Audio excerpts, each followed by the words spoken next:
नमस्कार लाडक्या बहिणींनो, तुमच्यासाठी एक अतिशय आनंदाची आणि महत्त्वाची बातमी घेऊन आलेलो आहोत।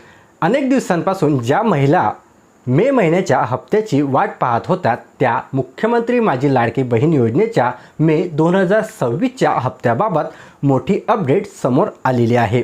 राज्य शासनाने दिनांक 10 जून 2026 रोजी एक महत्त्वपूर्ण शासन निर्णय म्हणजे GR निर्गमित करण्यात आलेला आहे। या योजनेसाठी जो निधी लागतो तो मंजूर यामध्ये करण्यात आलेला आहे।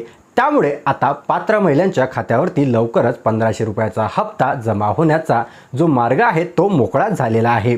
स्क्रीनवरती तुम्ही हा GR पाहू शकता। जर तुम्हाला हा GR पाहिजे असेल तर आपल्या टेलिग्राम चॅनलवरती मी अपलोड केलेला आहे। टेलिग्राम तसेच व्हॉट्सअप चॅनलवरती मी वेळोवेळी महत्त्वाच्या अपडेट देत राहतो। दोन्ही चॅनलच्या लिंक व्हिडिओच्या डिस्क्रिप्शनमध्ये आहे। दोन्ही चॅनलला तुम्ही जॉईन करू शकता।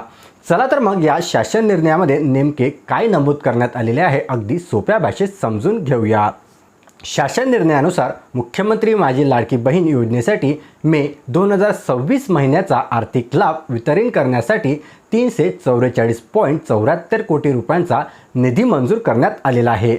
हा निधी पात्र लाभार्थी महिलांना देण्यासाठी महिला व बालविकास विभागाकडे वितरित करण्यात येणार आहे। याचा सरळ अर्थ असा की ज्या महिला या योजनेसाठी पात्र आहेत आणि ज्यांचे फॉर्म हे मंजूर झालेले आहेत त्यांच्या बँक खात्यामध्ये 1500 रुपयांची जी रक्कम आहे ते लवकरात लवकर जमा होणार आहे।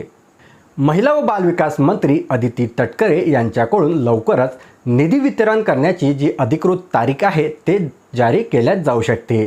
साधारणपणे शासन निर्णय निर्गमित केल्यापासून 2 ते 3 दिवसामध्ये लाभार्थ्यांच्या खात्यामध्ये हे पैसे जमा होण्यास सुरुवात होते। म्हणूनच लाडक्या बहिणींनो, तुमचे बँक खाते आणि मोबाईलवरती येणारे जे मेसेज आहे ते नियमित तपासत राहा। तुमच्या परिसरातील इतर पात्र महिलांपर्यंत देखील ही माहिती नक्की पोहोचवा, जेणेकरून कोणतीही महिला या महत्त्वाच्या अपडेटपासून वंचित राहणार नाही। अशाच महत्त्वाच्या आणि जलद सरकारी योजनेच्या अपडेटसाठी आमचे चॅनल झटपट इन्फोला अजून देखील तुम्ही सबस्क्राईब केले नसेल तर चॅनल लगेच सबस्क्राईब करा। अशाच प्रकारचे व्हिडिओ तुम्हाला मिळत राहतील। चला भेटूया अशाच एका नवीन महत्त्वपूर्ण व्हिडिओमध्ये। तोपर्यंत धन्यवाद।